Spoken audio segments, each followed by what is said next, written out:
Nandito ako ngayon mga kapinta sa Bunot Elementary School at dito tayo magtatrabaho ngayon ng pagle-lettering. So bali ito po yung aking le-letteringan mga kapinta. Nagtataka ko bakit nagkaroon ng ganito kasi kanina pag pintura ko wala naman yan at ngayon meron na. Hindi ko lang alam kung anong dahilan. So bali ngayon mag layout muna tayo dito sa ating pagle-letteringan. Medyo madilim nga lang dahil dito sa aking sunshade.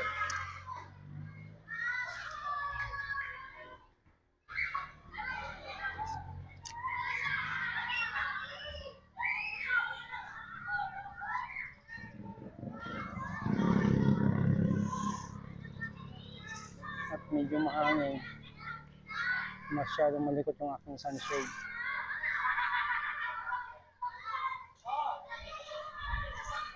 Mahirap pagka ganito.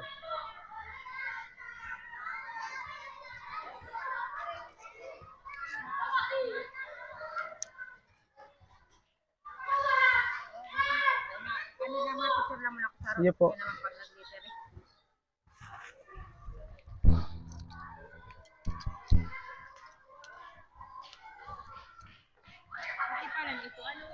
Iyo po.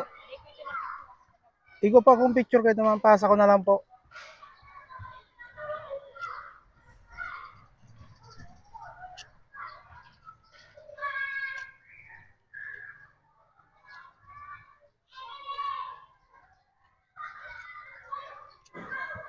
Kaming mga artist, mga kapinta, ayaw namin ng ang lapis ay hindi masyadong matulis. Kaya kailangan ganito kahaba yung ano.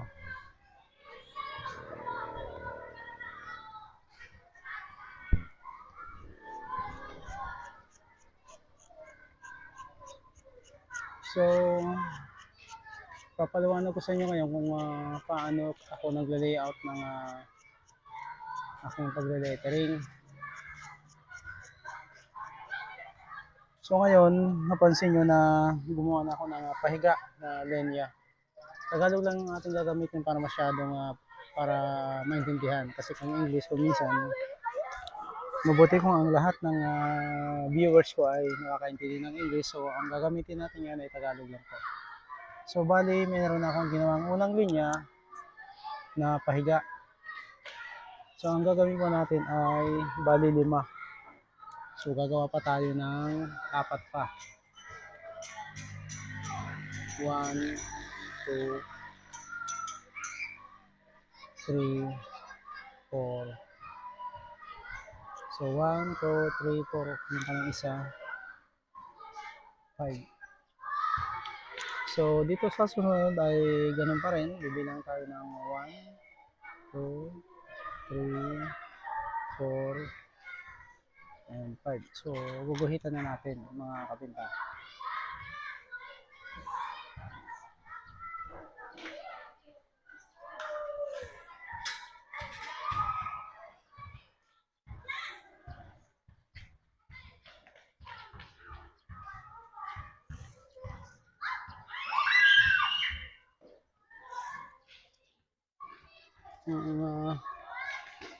Mukhang masyadong malalaki yung ating so babawasan natin siya. Bubrahin natin to kasi baka hindi magkasya yung lalagay ko pa sa baba. So babawasan natin yung kanyang sukat para hindi gaanong malaki.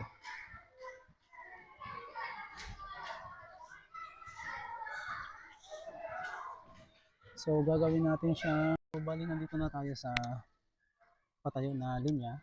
So para mahanap yung gitna, bibilangin natin yung ating i-lettering. School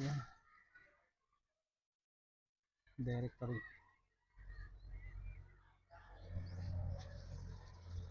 So bibilangin natin ito 1, 2, 3, 4, 5, 6, 7, 8, 9, 10, 11, 12, 13, 14, 15, 16. So bali 8 yung kalahati.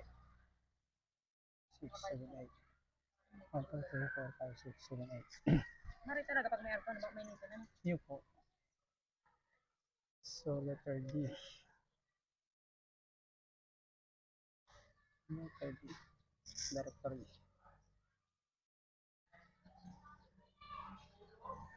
So, bali ang pinakagitna niya ay nandito sa letter D. So, isang part ng letter D ang kukunin natin kasi yung letter I ay napakalit ng space niya. So, mabawasan natin yung letter D para makuha natin yung pinakagitna. So, ganun lamang pang ideya para makuha mo yung gitna para yung kabilang space ay pareho ang distansya.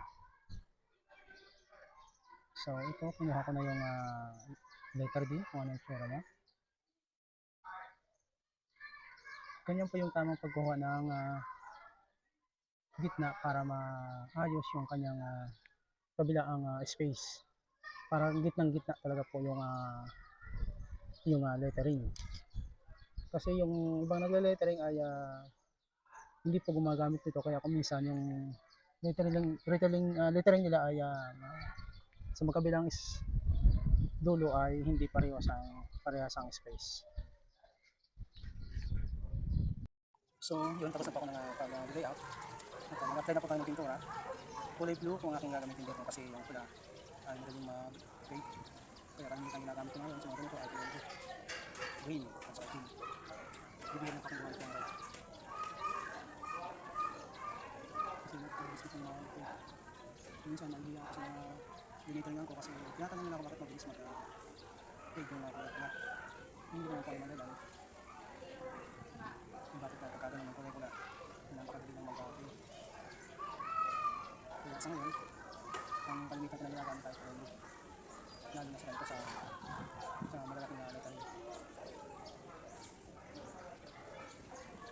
Gaya ko nito, kung ano nakita ko ako nag-lettering dito, tapos yung unang ginamit ko kulay sa pag-lettering nitong solver ko, kung nakikita na ito, yung aking lettering, ay kulay pula. At napansin ko, ganun din po siya. Siya yung unang nag-fade. Tapos yung kulay blue na ginamit ko sa mga pangalan ng pictures, ay maalis pa. Hindi pa siya nag-fade. Tapos nauna pang nag-fade yung kulay blue. So, para sa akin, talagang ito lang halos kami ginagamit ko kulay blue. Kung minsan ay kulay green. Pero kung sa gamit, maganda pa rin gamitin ito. Maganda pa rin gamitin ito sa gamit. Yung kung sa ganitong lapis, bibihira na ako ng kasi itong mga nakaraan, napapansin ko na madaling mag-fade yung kulay red. Ayan po, dinodoblihan na natin yung lettering ng second coat.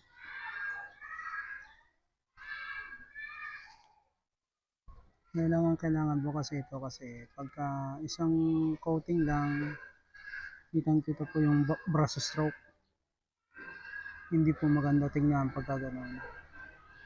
So, kailangan pulido.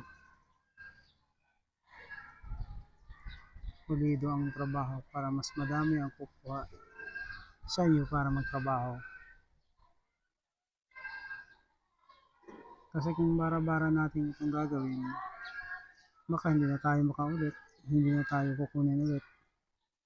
Kaya kailangan pulido, pantay-pantay ang ating lettering.